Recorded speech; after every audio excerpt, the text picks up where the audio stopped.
जय भगत सिंह। तो हम लोगों ने कल क्या देखा था? हम लोग कल हाइपोथेसिस देख रहे थे। तो हम लोगों ने कल देखा था गैसियस हाइपोथेसिस बाय कांट।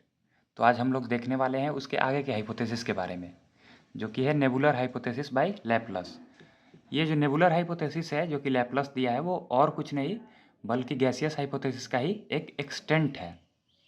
इसको आगे बताया है लैपलस, उसी गैसियस हाइपोथेसिस को आगे लेकर गया है। तो हम लोग क्या देखे थे कि इमैनुअल इमैनुअल कांट क्या बताता है। इमैनुअल कांट जो भी जो भी हाइपोथेसिस देता है, उसका बहुत सारा क्रिटिसिज्म रहता है कि ये सॉलिड था तो डायरेक्ट गैस में कैसे चला गया, लिक्विड वाला फॉर्म में क्यों नहीं आया, लिक्विड वाले फॉर्म की बात क्यों नहीं किया। फिर जब ये प्रिमोर्डियल मैटर अगर मोशनलेस था तो मोशन में अचानक से कैसे आ गया, और सुपर नेचुरली क्रिएटेड कैसे था, ऐसे कैसे भगवान बना दिए थे, प्रॉपर बताइए कि कौन बनाए थे। तो ये सब क्रिटिसिज्म था। तो लैपलस दिमाग लगाता है और वो इन सारे क्रिटिसिज्म को ख़त्म करने के लिए डायरेक्ट शुरू करता है जहाँ पर इमैनुअल कांट एंड किया था, यानी नेबुला। तो लैपलस अपना नेबुलर हाइपोथेसिस को डायरेक्ट शुरू करता है नेबुला से। तो वो बोलता है कि एक नेबुला होता है, लैपलस बोलता है कि एक नेबुला था जो कि बहुत ज़्यादा गर्म था, और चूंकि वो बहुत ज़्यादा गर्म था और इसलिए वो मोशन में था, उसका रोटेशन पहले से ही था। एक नेबुला था जो कि बहुत ज़्यादा हॉट था और उसके अंदर रोटेशन था, मोशन था। देन होता क्या है कि इस कॉन्सेप्ट को समझने के लिए हम लोगों को दो बात ध्यान में रखना होगा। सबसे पहला बात कि अगर सपोज कीजिए आप हीटर के पास बैठे हुए हैं तो आपको गर्मी ज़्यादा लगेगी, लेकिन जैसे जैसे आप हीटर से दूर होते जाएंगे आपको गर्मी गर्मी बहुत कम लगेगी, आपको ठंड लगेगी धीरे धीरे, क्योंकि आप हीटर से बहुत दूर जाते जा रहे हैं। और दूसरा बात ये कि किसी भी चीज़ का अगर स्पीड फास्ट करना है, अगर उसको जोर से उसका रोटेशन फास्ट करना है तो उसके साइज को कम कर दो। अगर किसी भी चीज़ का साइज कम होगा तो उसका रोटेशन बहुत फास्ट होगा, और साइज ज़्यादा होगा तो रोटेशन बहुत ही स्लो होगा। तो नेबुलर हाइपोथेसिस में लैपलस बोलता है कि नेबुला जो है, नेबुला का सेंटर बहुत ही ज़्यादा हॉट है, हॉट नेबुला है, और उसका सेंटर बहुत ज़्यादा हॉट है।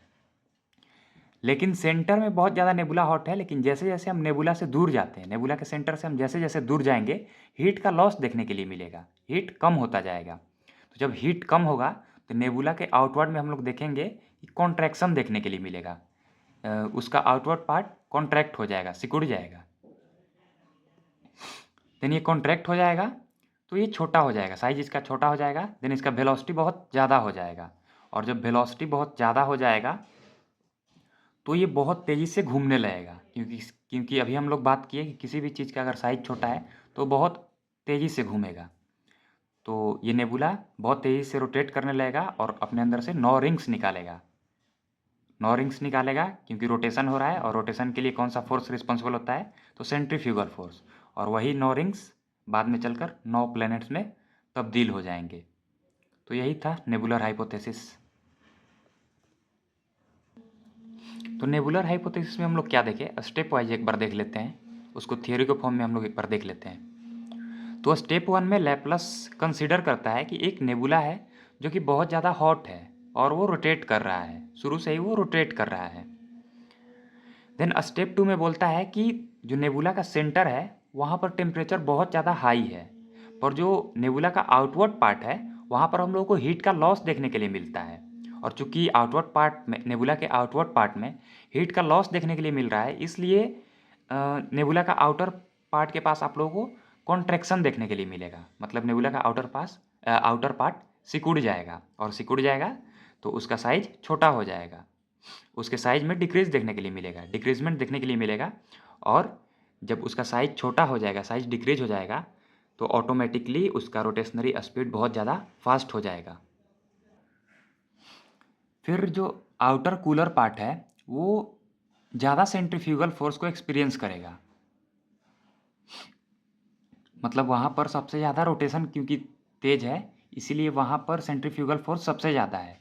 जो नेबुला का आउटर कूलर पार्ट है वो सबसे ज़्यादा सेंट्रीफ्यूगल फोर्स को एक्सपीरियंस करेगा, और इसीलिए उसका जो रोटेशन है बहुत ज़्यादा फास्ट हो जाएगा। और ऐसे ही घूमते घूमते रोटेट करते करते क्या होगा कि नेबुला एक समय आएगा जब सेपरेट हो जाएगा और 9 रिंग्स को फॉर्म कर देगा, वो 9 रिंग्स बना देगा, अपने अंदर से 9 रिंग्स निकाल देगा रोटेट करते करते। और बाद में यही 9 रिंग्स चलकर क्या बन जाएंगे, 9 प्लैनेट्स में तब्दील हो जाएंगे। जो नेबुलर हाइपोथेसिस है लैपलास के द्वारा, इसका भी कुछ क्रिटिसिज्म है, जैसे कि नेबुला का ओरिजिन क्या है, कहाँ से आया नेबुला।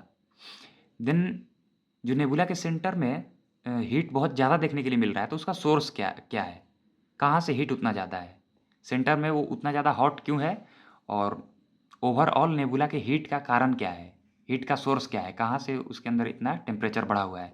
देन 9 रिंग से क्यों निकले, 8 क्यों नहीं निकले, 7 क्यों नहीं निकले। तो ये सब कुछ उसके क्रिटिसिज्म है।